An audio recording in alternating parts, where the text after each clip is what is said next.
Okay mga kababayan, Chris Ulo po at welcome back po ulit dito sa ating YouTube channel. Okay mga kababayan, mga ka-analyze, update ho tayo rito sa buhay ho ni Senador Bato de la Rosa.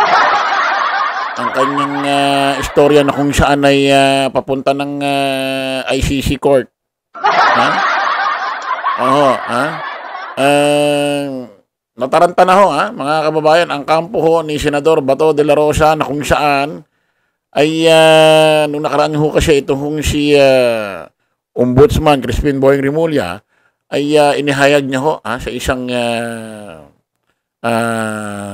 programa niya na kung saan ay meron na ho siyang hawak na soft copy ng warrant of arrest ni Senador Bato de la Rosa about ho dyan sa kasong Crimes Against Humanity dyan ho sa Netherlands The Hague ICC Court. Yung soft copy raw ho ng warrant ni Bato de la Rosa ay nasa cellphone niya. Nasa gallery niya, nakasave. Pero hindi pa raw ho pwede gamitin yan para arestuhin itong hayop. Hayop tuloy. Itong taong ito.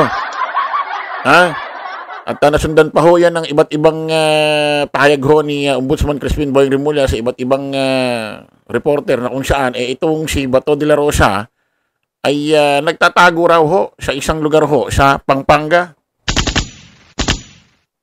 Although, expect natin pag nagtago yan sa Davao at pinatotohanan ho yan ni dating Senador Antonio Trillanes na nasa Davao. Pero according ho kay Crispin Boyeng Rimulya, Ombudsman, ay nasa Pampanga raw sa isang lugar doon. Ay maaaring lumilipat. Mas naniniwala ako nasa Pampanga ito. Kasi expect ng tao Davao eh.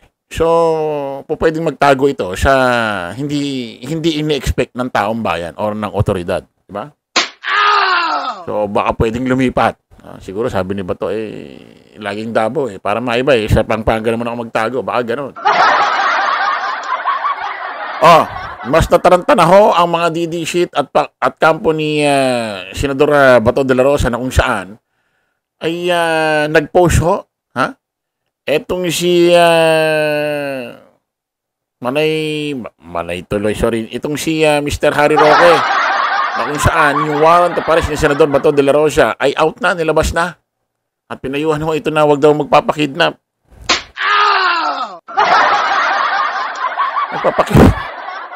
Magpapakidnap? Ang alam ko sa kidnap, may ransom. Pati daw to si Digong kinidnap din daw. Ewan ko bakit kidnap ang tawag nila dyan. Grabe namang kidnap yan. Isinakay sa private plane. Tapos tumagal ang negosasyon na isama siya sa dahig ng umabot ho ng 12 oras itong si Digong. Ganyan ba yung kidnap? Ang alam ko kidnap, ihilahin, papasok agad sa akin, tapos na. Tumagal ho ng 12 oras. Kidnap, may mga naka-live, may mga mainstream media. Parang kidnap yun. Pakinggan ho natin ito mga kababayan, itong balitang ito. Siya na ba? Okay. So, pakinggan natin. Naglabas na ng arrest warrant ang ICC laban kay Senator Bato de la Rosa ayon kay Attorney Harry Roque. Nanindigan naman ang kampo ng senador na hindi siya pwedeng ipa-aresto. Nasa frontline ng balitang yan, si Ian Suyo. Ang hilig nyo sa ganyan, nanguusog kayo, kaya... Ang hilig nyo sa ganyan, nanguusog kayo. Kaya hindi nangyayari yung gusto nyo, nangyayari yung ayaw nyo eh. Nanindigan na hindi pwedeng i-aresto. Tuloy natin. Mag-iisang buwan nang hindi nakikita ng publiko si Senator Bato de la Rosa. Kasunod yan ng bali-balitang may arrest warrant ang International Criminal Court laban sa kanya kaugnay ng war on drugs. Sa Facebook post ng kaalyado ni De La Rosa na si Attorney Harry Roque, sinabi niyang inilabas na nga ang arrest warrant laban kay Bato na siyang nanguna sa drug war ng Administrasyong Duterte noon bilang PNP chief. Pinayuhan pa ni Roque si De La Rosa na huwag magpapakidnap. Kahit mismong abogado ni Senator Bato, mukhang naniniwalang may arrest warrant na laban sa kanyang kliyente. Parang totoo na talaga ito ata, itong arrest warrant na ito kasi maraming nang nagsasabi sa akin, hindi naman po pwede na gagawin na naman natin yung ginawa natin kay Tatay Digong, nadakpin na lang kaagad. Ayon sa Defense Counsel ni dating Pangulong Rodrigo Duterte na si Attorney Nick. Hindi raw po pwede mangyari na yung kay Digong na dinakma agad. Hindi dinakma agad si Digong, Attorney Torion. Ikaw naman, napaka-exaggerated na. Ang biglang dinakma, Attorney Torion, kinuha si Digong, pinasok agad sa private jet at pinalipad agad. Yun po pwede.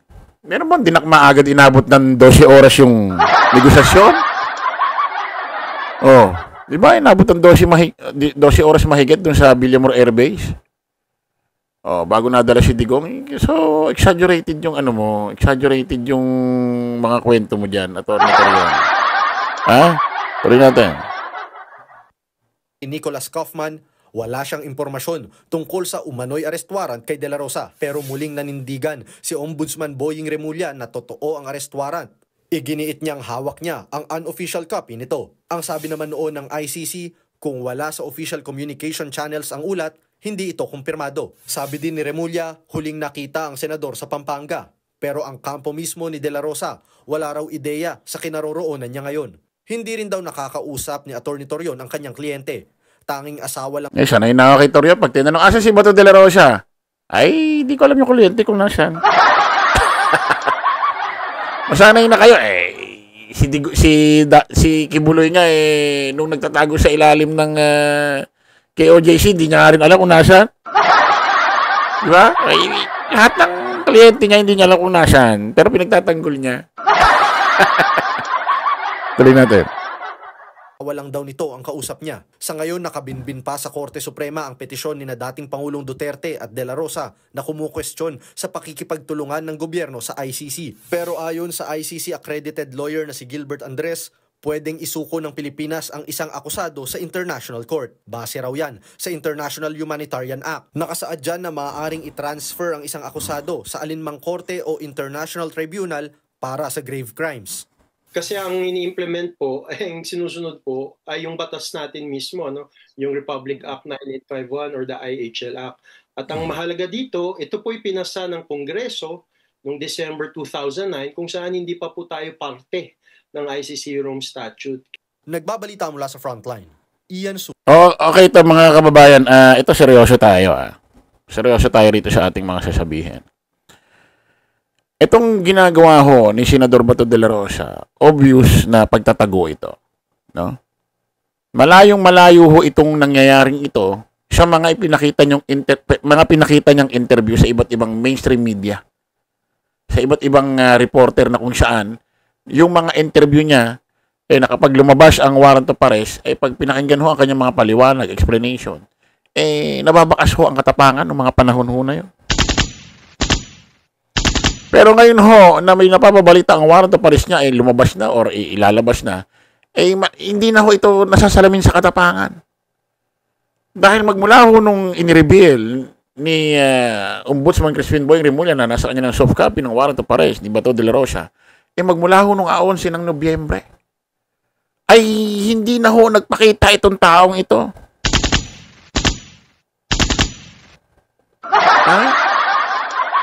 Meron pang sinasabi ito dati na handaan niyang ialay ang kanyang buhay para kay Digong. Sa isang interview niya kay Karen Davila, handa siyang sumalo ng bala para kay Digong.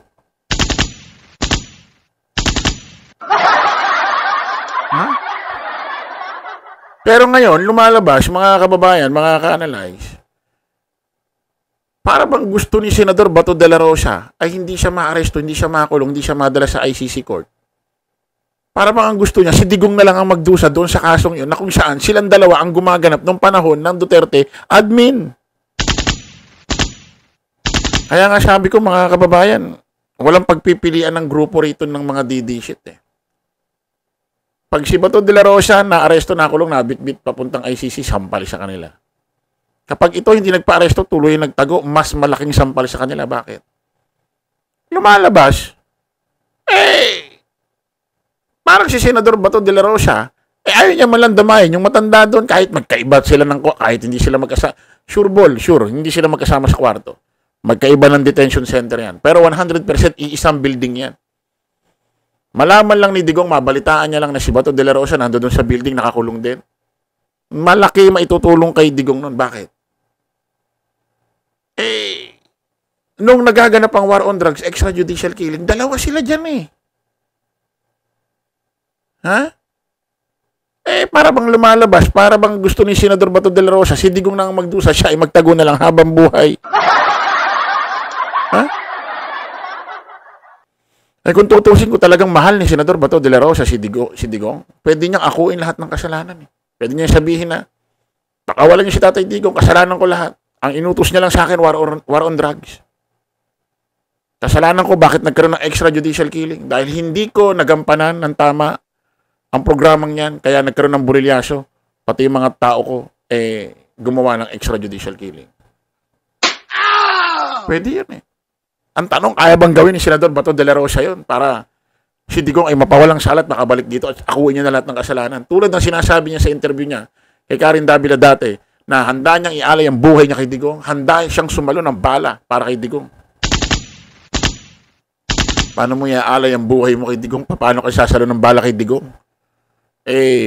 Magpa-aresto ka nga lang para madala doon at mabalitaan ni Digong para madamayan mo lang siya. Hindi mo nga magawa. Ha? So, mga DD-shit, Pamilya Duterte, okay sa inyo ito? Okay sa inyo ito na si Senador Bato de la Rosa, kasi presidente yan eh, gumawa ng war on drugs. Kanino niya unang iuutos yan? Naturalmente, sa PNP. Sino yon? Sino namumuno? Sino pang-ulo nung panahon ng 2016 ng PNP? Sino ang PNP chief nun? Senador Bato de la Rosa. O so mga DD-shit, Pamilya Duterte, okay sa inyo ito? Na si Digong lang ang magdusa sa kasong yan. At si Patoy, pagtataguin nyo na lang. Okay sa inyo? Ha? Okay sa inyo? Baka nakakalimutan nyo, si Digong, 80 mahigit. Kinakaya ang lungkot. Nagdudusa doon. Nilalabanan ng mental health. Isipin mo, araw-araw, mag-isa ka lang doon, wala kang nakakausap. May dumalaw man sa'yo, madalang. Ang hirap sa mental health, no? Ha? Tapos itong si Senador Bato de la Rosa, nandito nagtatago lang. Payag kayo? Okay sa inyo? Ha? Yung ba gusto nyo? Oh. So, ito si Senador Bato de la Rosa, ito na lang ang gagawin nito. Magtatago, tapos sasahod, 300,000 may higit yata sahod ng senador kada buwan. Tapos ito yung nagdudusa, matanda, 80 plus. Tapos ito, laki ng katawan, kalbo, pulis, walang sakit, naging PNP chief, mayor pa, senador pa, magtatago. Tapos yung matanda doon, hindi nagtago, nagdudusa. Okay sa inyo yung ganong senaryo? Kaya sabi ko sa inyo, ulitin ko, wala kayong pagpipilian dito. Maaresto si Bato, nadala doon, sampal sa inyo. Magtago ito, hindi magpa-aresto, hayaan si Digong mag-isa doon, sampal din sa inyo lalo, mas malakas na sampal.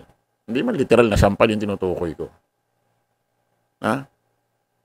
So, nakakaya itong ginagawa ni Senador Bato de la Rosa, mga kababayan. Kita-kita ulit tayo sa panibagong vlog. Bye-bye po.